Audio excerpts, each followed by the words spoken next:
우리가 지난 금요일에 토요일이었죠. 비전 미팅을 하면서 새롭게 한번 출발해보자 라고 말하였습니다.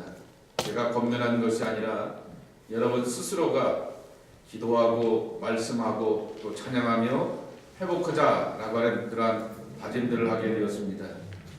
그래서 누군가가 언제서부터 할까요? 라고 하게 되었을 때 이번 주서부터입니다 라고 제가 그것에 대해서는 제가 대답을 드렸습니다.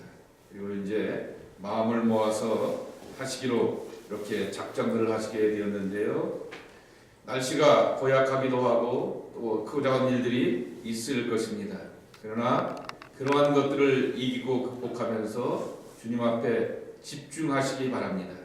그럴 때마다 하나님이 은혜 주시고 또한 극복하고 이겨내는 사람들 가운데 예비하시고 우리가 기대치 못하게 되었던 하나님의 은총으로 함께 하실 줄 믿습니다. 그래서 이 저녁에 여러분들을 축복합니다. 평강의 하나님이 은혜와 사랑을 함께 하기를 축복합니다. 예. 올해는 제가 야구를 워낙 좋아하는데 이 월드 시리즈, 그것도 유현진이가 나오는 월드 시리즈를 제대로 본 적이 없습니다. 그리고는 오히려 한국의 코리안 시리즈를 이렇게 보게 되었는데 개인적으로 그 이유는 SK라고 하는 그 팀을 이렇게 좋아하기 때문이었던 것을 봅니다. 이만수가 감독할 때서부터 그 팀을 좋아하게 되었는데요. 그래서 이 코리안 시리즈에 SK가 인천을 배경으로 하고 있는 이 팀이 우승을 하게 되었습니다. 이곳의 감독인 실만 감독에 대한 일화가 있는 것을 보게 됩니다. 이 사람은 저 캔사스시티 로얄스라고 하는 팀의 감독도 하였던 메이저리거 감독이기도 하였습니다. 근데 일본에 가서 일본 메이저리그 감독을 하면 일본 재팬 그 리그에 가서 감독을 하면서 재팬 시리즈에서 우승을 하게 되었던 경험도 있습니다. 그리고 이번에 한국에 가서 코리안 시리즈에서 또 우승한 그러한 명예로움을 누리게 되었던 그러한 감독입니다. 근데 이분이 지난 8월서부터 팀에서 처음에는 외국 감독이니까 장담을 못하니까 2년짜리 계약을 맺게 되었습니다. 근데 팀을 운영해 가거나 선수들이 굉장히 좋아하는 것을 알고는 연장합시다 라고 하여서 코리안 시리즈의 결과와 상관없이 지난 8월서부터 연장을 하자라고 말하게 되는데 거절을 하게 되고 좀 시간을 달라라고 하는 그러한 이야기를 하게 됩니다. 나중에 그가 고향으로 돌아가겠다라고 하면서 이야기하면서 왜 거절하게 되고 돈을 더 주겠다고 말하고 있고 더 감독의 명예와 영광을 누릴 수 있게 해주겠다라고 말하게 되는데도 불구하고 거절하였는가라고 하게 되었을 때 그 이유를 알게 되었습니다. 늙은 아버지가 이 치매 쪽으로 인하여서 알츠하이머 쪽으로 인하여서 아주 오랫동안 고통을 당하고 있게 되는데 문제는 스텝마더 이 양어머니가 이 아버지를 모시면서 함께 더 힘들고 어려운 가운데서 늙어가고 계시기 때문에 두 분의 건강을 생각하면서 자기가 고향으로 돌아가야겠다라고 하는 것입니다. 그래서 그분이 하는 아주 대답이 명언이 있었던 것을 보게 됩니다. 자기는 삶을 결정하고 선택하게 되었을 때 세 가지의 잣대를 늘 염두에 둔다라고 하는 거죠. 첫째는 하나님입니다. 두 번째로는 가정이라고 하는 것이죠. 세 번째로는 직장이라고 하는 것입니다. 첫 번째가 하나님을 먼저 생각한다라고 하는 거죠. 그래서 하나님의 부르심과 뜻이 어디 있는가 라고 하는 것을 먼저 생각하게 되고 두 번째로는 패밀리라고 하는 가정을 생각하게 되고 세 번째 순서가 되게 되는 것이 자기의 일터 삶 이렇게 수고하는 삶 이 직장의 터를 생각하게 된다라고 하는 것입니다. 그러게 당연히 그 프라이어티 보게 되었을 때 어머니와 아버지와 어머니에 대한 그러한 염려와 걱정 때문에 또 직장보다 그것을 가족을 먼저 앞두며 생각하게 되면서 2년 만에 한국을 떠나 미국으로 돌아가게 되었던 것을 보게 됩니다. 참 멋있지 않습니까? 그러면 미국으로 돌아가면 어떻게 됩니까? 라고 하니까 자기가 지금 나이가 50대 후반이라서 미국의 메이저리그에서는 나이 많은 감독들을 별로 선호하지 않기 때문에 아마 그냥 코치나 혹시나 할 줄일지 몰라도 감독의 그런 것은 자기가 기대하고 가지는 않는다라고 이렇게 대답을 하게 되는 것을 보게 됩니다. 늘 가지고 있게 되었던 삶의 기준과 잣대가 있게 되니 어떠한 선택과 결단의 시간 가운데 그 잣대를 가지고서 정할 수가 있었다라고 하는 그러한 것입니다. 늘 그가 품고 가지고 있던 기준과 잣대라고 하는 것입니다. 그런데 오늘 본문을 보시면은 예수님의 초기 사역을 소개하여 주고 있는 것을 보게 됩니다.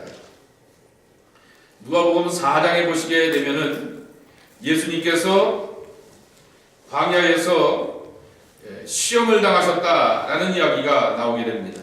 그리고 그 시험의 내용이 여러분 세 가지인 것은 설명하지 않을 정도로 여러분이 잘 알고 있는 말씀이라 지나가게 됩니다. 그리고 그 시험을 이기게 되니 마귀가 모든 시험을 당한 후에 떠났다라고 얼마 동안 떠났다라고 말하게 됩니다.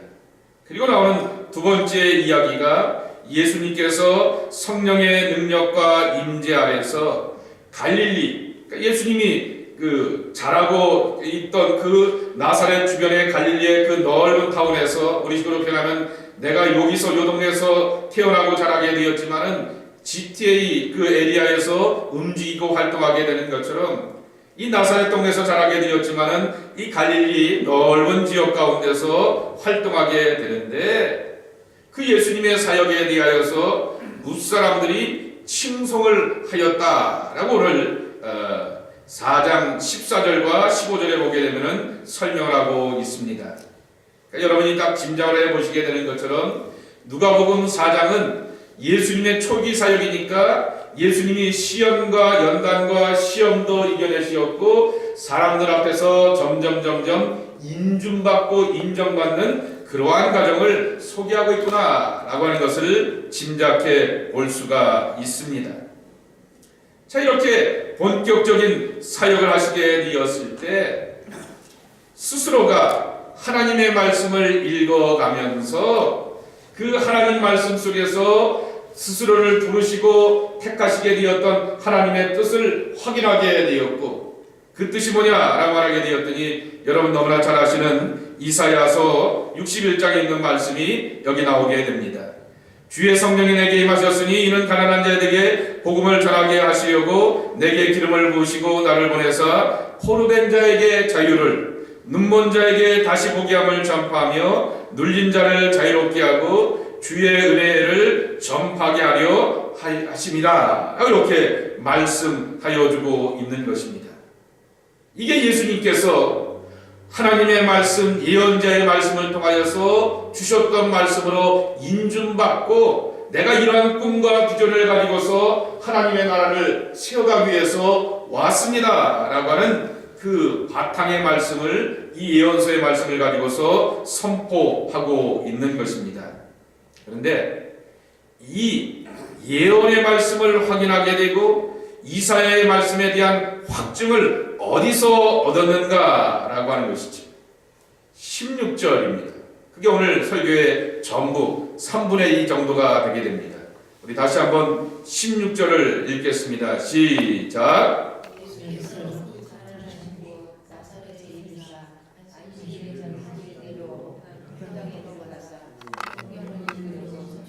예, 그렇습니다. 첫 번째 뭐라고 표현하냐면은 예수께서 그 자라나신 곳 나사렛에 이르사라고 말하게 됩니다. 본인이 어린 시절서부터 자라오게 되었고 아버지의 관심과 어머니의 사랑을 받으며 주변 사람들과 가족들과 형제들과 더불어서 지내던 곳, 그것이 바로 나사렛이라고 말하게 됩니다. 근데 이 나사렛 동네에서 예수님이 어떻게 살아가셨는가에 대한 하나의 이렇게 실마리 단초가 있는데 뭐냐라고 하면은 안식일에 그랬습니다. 안식일에 맞이하여서 회당을 찾아가셨다라고 하는 거죠. 경건한 유대인이라고 하면은 당연히 해야 될 것 아니겠습니까? 안식일의 뜻과 가치가 뭡니까? 하나님 품에서 내가 쉰다라고 하는 거죠. 그것이 바로 안식이라고 하는 거죠. 분명히 안식일에 가게 되면은 예식도 많고 절차도 많고 그 가르침이 1-20분짜리가 아니에요. 1시간이 넘는 긴 가르침에 회당의 가르침을 들어야 됨에도 불구하고 안식일에게 있어서 이 예수님에게서나 경건한 유대인에게 있어서 안식일의 정의는 이것이라고 하는 거죠. 하나님 품에서 내가 쉰다라고 하는 거죠. 여러분이 주일날 오시게 되면 손 놓고 가만히 계시죠? 그냥 다 떠먹여 주시는 대로 교회에서 밥 먹고 그냥 뭐 이렇게 모든 것들 다 준비대로 낸 대로 그렇게 그냥 예배만 드리고 오죠? 아니지 않습니까? 이것저것 해야 될 일이 얼마나 많이 있습니까? 미리 와야 되고요, 수고해야 되고요, 심지어는 전날, 그것도 모자라면 전전날 와서 준비하고 희생하고 많은 정성과 수고를 다 들여서 예배를 드리게 됩니다. 그러나 그런 모든 시간과 정성과 수고 속에서 놓치지 말아야 될 것이 있는데 하나님 품에서 내가 쉰다라고 하는 거죠. 이것이 바로 안식의 참 즐거움이며 주의를 지키는 자의 참 모습이라고 하는 것입니다. 근데 오늘 예수님께서는 나사렛에 이르자마자 자기가 자라나오게 되었던 그 나사렛에 이르자마자 안식일을 맞이하여서 그 나오는 표현이 너무나 좋습니다. 다시 한번 읽겠습니다. 안식일에 어떻게 했다고요? 늘 하시던 대로 이렇게 말씀하고 있는 것이죠. 안식일이 절기나 예수를 지키는 날이 아니라 어린 시절서부터 하나님을 찾고 하나님을 만나고 하나님의 말씀 가운데서 용기와 기도와 감격을 누리며 거룩한 비전을 세워가게 되었던 이 나사렛 회당에 가셔서 성경을 읽으려고 서심해라고 하는 것이죠. 이것이 오늘 예수님께서 우리에게 가르쳐 주시는 위대한 신앙의 교훈이다라고 하는 거죠. 스타는 어느 날 갑자기 세워지는 것이 아니다라고 하는 거죠. 많은 시간과 수고와 공로와 정성 가운데서 세워지는 것이다라고 하는 거죠. 하나님의 아들로서 위로부터 내려오는 능력을 알아서 힘입고 그리고 그 능력 가운데서 하나님의 아들의 모습을 짜잔짠 하면서 멋있게 나타내실 수 있는 예수님이셨음에도 불구하고 그 예수님조차도 어린 시절에 늘 하시던 대로 회당을 찾게 되었고 안식일에 가서는 묵상하고 기도하며 하나님의 말씀을 읽는 것이 그분의 기본이었다라고 하는 것입니다. 오늘 이제 목사님들이 모여서 바나바 기도 모임을 8분이 이렇게 갖게 되었는데 공교롭게 어느 분이 고든 맥도날드의 책을 발제해 와서 한 30분 정도 이렇게 나누게 되고 그분의 사역과 생애에 대해서 쭉 나누게 되었습니다. 이제 제가 리스판스 하는 시간 가운데 저는 고든 맥도날드의 내면의 세계에 대해와 영적 성장이라고 하는 그 책도 참 은혜스럽게 많이 읽게 되었지만은 그분의 책을 몇 년 전에 읽은 것 가운데 니더는 무엇으로 사는가 라고 하는 책을 참 은혜스럽게 읽었습니다 라고 하는 그런 얘기를 나누게 되었습니다. 니더는 무엇으로 사는가 라고 하는 한국말 번역인데요, 영어 원제가 뭐냐고 하면은 building below the waterline 이라고 하는 그러한 뜻입니다. 쉽게 말씀을 드리면 below the waterline 이라고 이렇게 말씀하여 주시면서 building below the waterline 이라고 말하면서 수면 밑에 있는 것을 건설하라 라고 하는 구축하라 라고 하는 그러한 뜻이라고 하는 것이죠. 이 워터라인, 이 수면에 있는 것을 우리가 표면에 있는 것을 보면서 생각해 보게 되지만은 그 밑이 중요하다라고 하는 것입니다. 근데 한국책 표지와 다르게 영어책 원책에 보게 되면 그 표지에 나오는 다리가 하나 있습니다. 여러분이 잘 아시는 브루클린 브리지, 그 브루클린 다리에 그 사진을 이렇게 올려놓게 됩니다. 그리고 중간에 보게 되면 그 사진에 대한 예화도 길게 설명하고 있는 것을 보게 됩니다. 이분이 이렇게 말하게 됩니다. 브루클린 브리지가 세워지게 되었을 때 그 웅장하고 높은 그 다리의 모습만큼의 콘크리트와 재질이 사실은 그 바다 밑속에 그 허드슨 강과 바다와 이렇게 겹치는 데 아니겠습니까? 바다 밑속에 부어지고 깔려져 있다라고 하는 거죠. 그 후에 다리가 튼튼하고 아름답고 멋있게 세워지고 2대에 거쳐서 세워지게 되고 두 번째 이 세대에 가서 그 아들이 하다가 장애를 만나기도 하고 와이프가 옆에서 도와주면서 간신히 그러한 세워지는 그러한 다리이기도 하였지만은 그러나 거기에는 많은 재료들과 기초들이 모아지고 쌓여져서 튼튼한 다리가 되었다라고 하는 것입니다. 16년의 건축 기간이 있게 되었고 무려 이 다리는 135년이 지나도 튼튼한 다리가 되면서 지금도 왕복 6차선 가운데 중간에 사람들이 오갈 수 있는 그 같은 관광객이 오갈 수 있는 다리가 되었던 이유는 하나이다 라고 하는 거죠. 밑으로 물 밑으로 많은 재료들이 들어가게 되었기 때문이다 라고 하는 것입니다. 그러면서 이 고든 맥도날드가 이렇게 말하게 됩니다. 우리 기독교인들 리더의 기초는 과연 무엇인가 라고 하는 거죠. 물 밑에다가 내가 쌓아야 될 것이 뭘까 라고 하는 거죠. 한번 따라해 보시기 바랍니다. 무릎으로 따라해 보시기 바랍니다. 무릎으로 예, 무릎이요. 무릎으로 라고 하는 것이죠. 기독교 리더의 모든 사역은 무릎이 이끄는 사역이 되어야 된다 라고 하는 거죠. 무릎 꿇는다 라고 하는 얘기는 하나님 앞에 순종한다, 하나님 앞에 항복한다, 하나님 앞에 기도하며 하나님의 뜻을 구한다 라고 하는 것입니다. 이분이 이 책에서 젊은 목사들을 향해서 권면하게 됩니다. 유행 따라서 대형교회에서 하는 세미나 쫓아가지 말라라고 말하게 됩니다. 길면 5년, 짧으면 1년이면은 이 세미나를 쫓아갔던 목사들은 꼭 훗날에 마음의 사상자가 되어서 마음의 죽음을 경험하게 된다라고 하는 것이죠. 자기가 40년, 50년의 목회를 하면서 경험하게 되었던 것은 참신함은 기껏해야 2년짜리이고 그리고 5년이 지나가게 되면은 목사들이 갖고 있는 모든 미천은 다 드러날 수밖에 없다라고 하는 것이죠. 그래서 교인들한테 내가 참신함을 주고 짜릿함을 나누겠다. 그는 엔터테이너 가수들이라는 것이지 하나님의 사람들로서 그렇게 해야 되는 것 아니다라고 하는 거죠. 그렇게 스스로 마음먹게 되었을 때 스스로 사상자, 피해자가 되어서 죽음을 경험하게 된다라고 하는 것입니다. 방법은 하나밖에 없다라고 하는 것입니다. 무릎이라고 하는 거죠.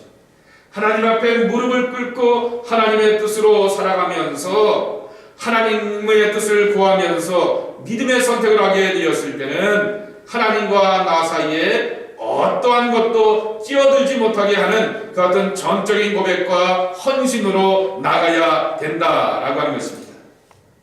하나님에 대한 신뢰밖에 없다라고 하는 거죠. 그 하나님에 대한 신뢰의 방법은 이분이 표현하는 것은 세 가지입니다. 예배, 스스로가 갖는 경건의 시간, 또 스스로가 참여하게 되는 영성의 훈련이라고 하는 것입니다. 우리 식으로 표현한다면 말씀을 묵상하고 기도하고 또 스스로가 또한 시간을 구별하여서 경건의 시간을 갖고 신앙훈련을 받는 것, 이거 외에는 다른 방법으로서 우리의 신앙의 밑바탕을 세워갈 수 있는 것이 없다라고 하는 것입니다. 몇 번 신신당부를 드리게 되는데요, 참 모르는 것 같아서 알고도 그런다고 하면은 참으로 이렇게 안타까운데요. 요 강단에 한번 좀 1시간 반 주일날 설교를 시키거나 사회를 보게 했으면은 딱 알 텐데요. 여기 있으면요, 저 밑에 있는 주차장에서부터 어떤 차가 들어오는지 다 보입니다. 그러니까 여기서부터 저 주차장의 앵글까지 다 보이는데도요. 하나, 둘, 셋, 유리가 4개 있잖아요. 거기서부터 이렇게 다 보여요. 또 지난주에도 보게 되면은 한 2분이 이렇게 하더라고요. 예배로 들어오지 않고 하나님 앞에 헬로하지 않고 바로 어디로 가는지 아십니까? 부엌으로 들어가요. 그리고는 예배 시간에 한 번도 들어오지 않고 부엌에 있다가 집으로 가는 옹달샘 교인입니다. 예배하러 왔다가 밥만 먹고 가지요. 예배하러 왔다가 물만 먹고 가지요. 라고 하는 옹달샘 교인들이 꼭 있습니다. 근데 분명하게 말씀을 드리는 것은 그런 분은요, 예수님이 초림을 하거나 재림을 하거나 매일매일 와도 그런 식의 신앙의 훈련과 습관을 몸에 지니게 되면은 예수님을 만날래야 죽어도 만날 수가 없다라고 하는 거죠. 예배당에 들어와서 잠깐이지만은 하나님에 대한 익스펙테이션, 어떠한 기대함을 갖고 사모함을 가지고 하나님, 저 왔어요. 하나님, 제가 이렇게 한간의 삶 가운데서 이렇게 살다가 이렇게 됐습니다. 라고 하면서 자기를 드러내놓고 하나님으로부터 다스림을 받고 만지심에 대한 기대와 소망을 가지고 하나님 앞에 나오게 되었을 때 하나님이 만져주시는 거죠. 하나님이 건드려 주시는 거죠. 하나님이 그를 터치하여 주셔서 하나님이 원하는 모양 가운데서 그들을 회복시켜 주시는 것인데, 그러한 신앙생활을 하게 되었을 때는 그들의 늘 하던 버릇 그대로 남겨져 있는 그 신앙 가운데서는 어떠한 믿음의 결실도 맺어갈 수가 없다라고 하는 것입니다. 예수님이 늘 하시던 대로, 이것이 바로 우리가 걸어가야 될 믿음의 자세라고 하는 거죠.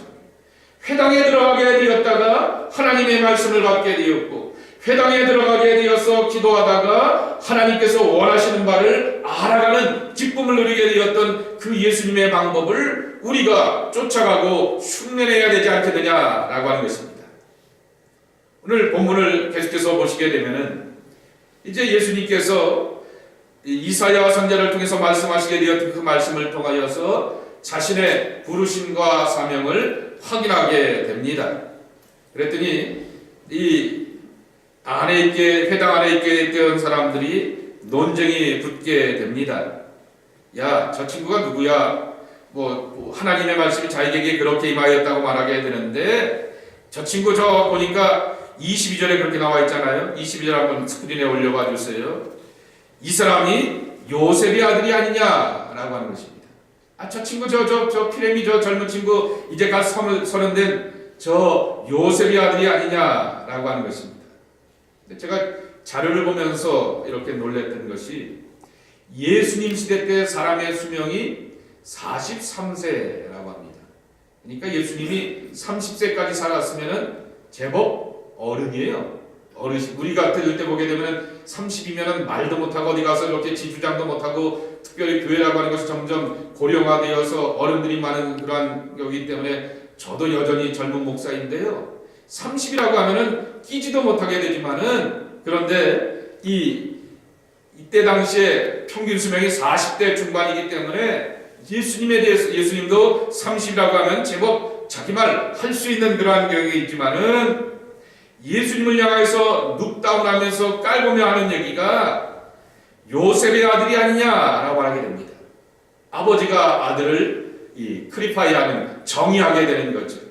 그 아버지가 목소였고 그 아버지가 그렇고 그런 사람이었기 때문에 그저 그렇고 그런 친구의 아들이 뭘 하겠느냐라고 하면서 그러한 마음 가운데서 깔보게 되었다라고 하는 거죠. 종종 우리가 신앙생활하면서 그런 말 하지 않습니까?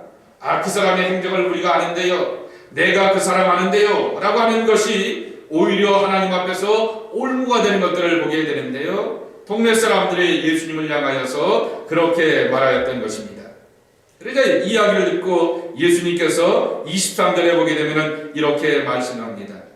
옛날 속담에 내가 반드시 의사야 내 자신을 고치라 라고 이렇게 말하게 되는데, 우리가 그렇게 말하는 실수를 너희가 범한다 라고 이렇게 말하게 됩니다. 우리가 그런 말 하지 않습니까? 우리나라 속담에도 중이 뭘 못 깎아요? 제 머리 못 깎는 거죠. 의사가 제병을 모르고 제병을 못 고치는 것처럼 그렇게 말하면서 예수님의 어린 시절을 우리가 다 아는 것처럼 말하게 되면서 스스로가 하나님 앞에서 병들고 연약하고 하나님의 메시아를 향하여서 거절하는 것에 대하여서 너희가 알지 못한다라고 하는 그러한 이야기를 하게 됩니다. 그러면서 이제 누구 얘기를 하냐면은 엘리야 이야기를 하게 되고 엘리사 이야기를 하게 됩니다. 엘리야를 향하여서 사람들이 배척하여서 엘리야를 먹이고 챙긴 사람은 약자 중에 상징이었던 과부가 먹여주지 않았느냐라고 하는 것이죠. 엘리사를 통하여서 기적과 의를 체험하게 되었던 사람이 누구냐라고 말하게 되면은 이방인 장군이었던 나만이 아니냐라고 말하게 되는 것입니다. 그렇게 말하면서 아는 것처럼 말하게 되지만은 그 메시아를 받아들이지 아니함으로 말미암아 여러분들도 바로 그렇게 사렙다 가보나 이 나만이 누리게 되었던 하나님의 기적과 은혜를 누리지 못합니다 라고 하면서 그들을 향하여서 책망을 하게 되는 것입니다. 그랬더니 이 사람들이 화가 나는 거죠. 야, 30대 젊은 피레미가 엘리야보다 탁월하다고? 엘리사하고 너하고 비교한다고? 라고 하면서 여기 29절 말씀해 보게 되면은 동네 밖으로 쫓아내어 그 동네에서 건설된 산 남떨이까지 끌고 가서 밀어뜨려서 죽이려고 하게 되었던 고약한 모습을 보이게 되었다라고 하는 것입니다. 근데 저는 그 다음 말씀이 오늘 또 저녁에 함께 나눌 은혜의 말씀인 것입니다. 함께 30절을 읽어보도록 하겠습니다. 읽겠습니다. 시작.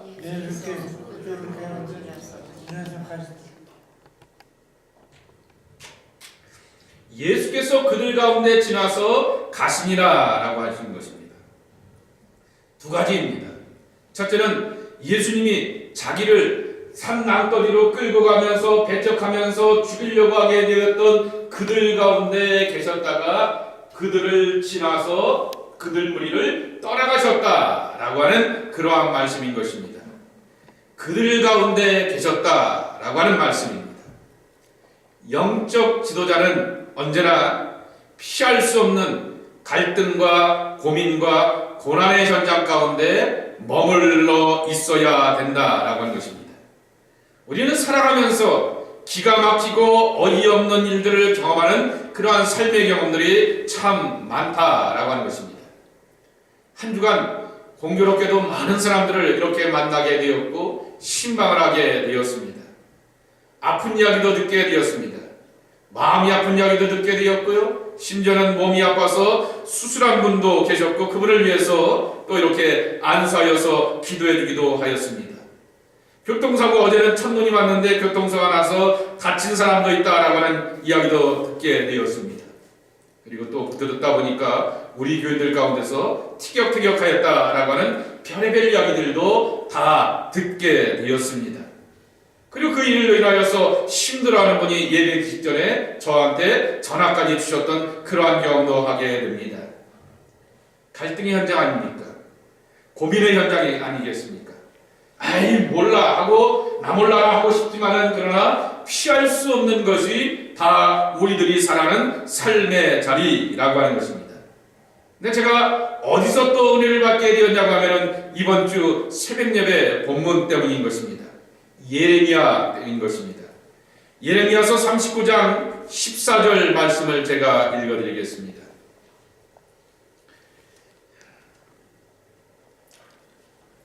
(39장 14절입니다) 사람을 보내어 예레미야를 감옥들에서 데리고 사반의 손자 아히감의 아들 그다랴에게서 넘겨서 그를 지배수로 데려가게 하매 그가 백성 가운데서 산이라 라고 말하게 됩니다. 예레미야의 예언대로 유다는 멸망하게 되었고 바벨론이 정복하고 쳐들어오게 되었을 때 바벨론 사람들이 예레미야에 대해서 호의감을 가지고서 감옥에서 나와요 라고 말합니다. 원하면은 당신이 원하는 그러한 좋은 집으로 우리가 보내주겠습니다 라고 말하게 되었을 때 예레미야가 손을 절레절레 흔들면서 아닙니다 라고 말하게 되면서 그가 백성 가운데 산이라 말하게 됩니다. 자기 백성들은 나라가 멸망하게 되었고 자기 백성들은 자기 임금이 자기들 보는 눈앞에서 두 눈이 뽑혀서 포로로 끌려가게 되는 비참함을 경험하게 되었고, 왕족들과 왕자들이 처참하게 죽임당하는 그러한 것들을 경험하게 되었던 그 백성들이라고 하는 거죠.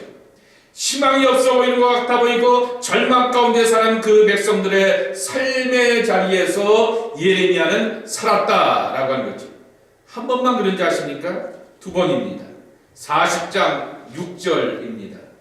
예레미야가 미스바로 가서 아이가미 아들 그데라에게로 나아가서 그 땅에 남아있는 백성 가운데서 그와 함께 산이라 라고 말하게 됩니다. 총독이 이번에는 이제 바벨론의 느부갓네살 왕이 그다랴라고 하는 사람이 너 여기 나라에 총독해 하면서 유다의 총독으로 세워주었는데, 이 그다랴라고 하는 총독이 예레미야에게 페이버, 호의를 갖고 말합니다. 원하시면 좋은 땅에서 살 수가 있고요, 또 원하시면 저 바벨론 사람들과 함께 나아가서 편안하게 살 수가 있습니다 라고 말하게 되니까 예레미야가 손을 절레절레 흔들면서 그 땅의 백성들과 함께 살았다라고 하는 거죠.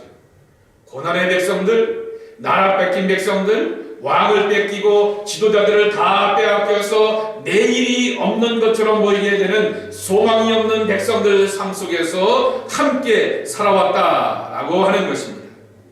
세속의 현장에서, 세속의 때 묻은 문제 앞에서 절망과 좌절 가운데서 하나님의 뜻을 구하며 하나님의 비전과 말씀을 받았던 예레미야의 그 자세처럼 오늘 누가복음 4장에도 보게 되면은 예수님도 똑같은 그러한 마음가짐 자세였다라고 하는 거죠. 자기를 잡아 끌어다가 낭떠러지에서 내던지려고 하는 그들 가운데 계셨다가 그들의 곁을 떠났다라고 하는 것입니다. 피하지 말아야 됩니다. 산 위에서 응답이 있는 것이 아니라 산 아래에서 응답이 있다라고 하는 것이죠. 속세를 떠나 절로 가면 응답이 있는 것이 아니라 속세에 땀 흘리고 고민하며 갈등하며 이런 일 저런 일 별의별 일들을 다 경험하는 우리의 삶이 자리이지만은 하나님이 그것들을 만드시고 책임져 주시고 주관하시기 때문에 산 아래서 고민하며 기도하며 아버지의 뜻으로 살려고 하게 되었을 때 거기서 말씀하시는 하나님을 경험하게 된다라고 하는 것입니다. 또 한 가지 30절 끝에는 지나서 가시니라 라고 말하게 됩니다. 다시 한번 말씀을 드리지만은 예수님의 사역의 대부분은 회당이나 성전, 종교시설에서 이루어진 것이 아니라 삶의 현장에서 이루어졌다라고 하는 것이죠. 그래서 고든 맥도날드가 그러한 것들을 이렇게 표현하게 됩니다. 삶의 현장 가운데서 예수님께서 기적을 주시고 은혜를 주시고 응답을 주시는 것을 우리에게 가르쳐 주셨는데 한번 따라해 볼까요? 잠시 오늘 이렇게 대답들이 전천하세요. 한번 따라해 볼까요? 잠시 사라지는 시간이 필요하다. 네, 잠시 사라지는 시간이 필요한 순간들을 우리가 경험한다라고 하는 것이죠. 그들이 예수님을 향하여서 이렇게 핍박하고 예수님을 향하여서 그렇게 박대하게 되었던 그 사람들과 머물게 되었지만은 예수님은 잠시 그들을 떠나가시게 되었다라고 하는 것이죠. 갈등, 그러한 삶의 문제들을 피하면서 정답을 찾는 존재들이 기독교인의 삶이 아니다 그랬습니다. 하나님은 현장의 갈등 가운데서 그 갈등의 현장 속에서 말씀하시고 대답하시는 그 하나님이시지만은 그러나 하나님의 대답을 얻기 위해서 우리는 잠시 사라지는 시간들, 잠시 사라지는 순간들을 준비해야 된다라고 하는 것입니다. 왜냐고 하면은 하나님은 우리의 계획대로 일하시는 것이 아니라 하나님의 계획에 나를 맞춰가야 되기 때문이다 라고 하는 거죠. 하나님 이거 이렇지 않습니까? 와오셔서 내가 이렇게 고민하고 있으니 답 주세요 라고 하는 것이 아니라 하나님은 당신의 뜻과 계획과 고유한 그러한 목적을 가지고서 우리의 삶을 주관하시기 때문에 이런 갈등 치열한 삶 가운데서 잠시 한 걸음 물러나 잠시 한 걸음 뒤로 가서 하나님께서 내게 말씀하시고 계획하시는 것을 향하여서 듣는 그러한 준비가 필요하다라고 하는 것입니다. 여러분, 마가복음 1장 35절에 보게 되면 이런 유명한 말씀이 있습니다. 새벽 아직도 밝기 전에 예수께서 일어나 나가 한적한 곳으로 가서 거기서 기도하시더니 이랬습니다. 근데 그 다음 절이 또 명문입니다. 제자들이 예수님께 올라와 이렇게 말합니다. 예수님, 모든 사람들이 주를 찾나이다 그랬습니다. 세상의 모든 사람들은 예수님이 필요합니다. 세상의 모든 사람들은 답이 필요하고 메시아가 필요하고 하나님의 구원이 필요하기 때문에 예수님을 찾는다라고 하는 거죠. 예수님이 필요한 자리라고 하는 것을 예수님도 알고 계셨지만은, 그러나 답을 주기 전에 예수님도 하나님 앞에서 스스로 한적한 곳을 찾아가서 하나님의 뜻을 구하고 하나님의 마음을 헤아리고 하나님의 원하는 바가 뭔가 라고 하는 것을 헤아리는 그 같은 준비의 과정이 있었다라고 하는 것이죠.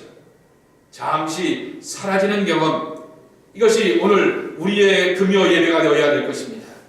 여러분이 내일 새벽 기도를 한다라고 말씀하시게 되는데 여러분들의 새벽 시간이 되어야 될 것입니다. 우리의 삶 가운데서 아파하는 사람들, 고통당하는 사람들, 괴로워하는 사람들, 갈등하는 사람들, 손해본 사람들, 사고난 사람들, 그것이 다 우리들의 이야기고 우리들의 삶의 현장이지만은, 그렇기 때문에 거기에서 메시아가 필요하고 모든 사람들이 주를 찾는다 라고 하는 절절함과 절실함이 필요하지만은, 예수님도 그 자리에서 잠시 한 걸음 물러나셔서 아버지의 뜻으로 치어가는 그러한 은혜로 사셨다라고 하는 것이죠. 예수께서 그들 가운데 계시다가 그들 곁을 지나가시더라라고 하는 이 말이 우리가 가져야 될 신앙의 답이라고 하는 것입니다. 이것이 예수님께서 늘 하시던 대로의 삶의 모습이라고 하는 것이죠. 자, 이 저녁에 우리가 그렇게 기도했으면 좋겠습니다. 예수님이 회당에 어린 시절부터 늘 하시던 대로 가서 기도하게 되었던 것처럼 오늘 이 저녁에 저와 여러분이 늘 하시던 대로 신앙의 습관의 자리가 되어서 하나님의 말씀을 받고 비전을 받고 위로를 받는 축복의 자리가 되기를 축원합니다. 그리고 그 삶의 자리 가운데서 우리에게 오는 모든 문제들을 이겨낼 수 있는 하나님의 용기를 지어갈 수 있는 여러분 되기를 축복합니다. 그리고 또한 늘 하시던 대로 잠시 사라지는 그러한 연습들을 통하여서 하나님의 뜻과 은혜로 쉼 얻는 우리의 모습이 되어야 되겠다라고 하는 것입니다. 이 저녁에 그와 같은 마음을 가지고 기도하는 여러분 모두가 되기를 주님의 이름으로 간절히 축복합니다. 우리 함께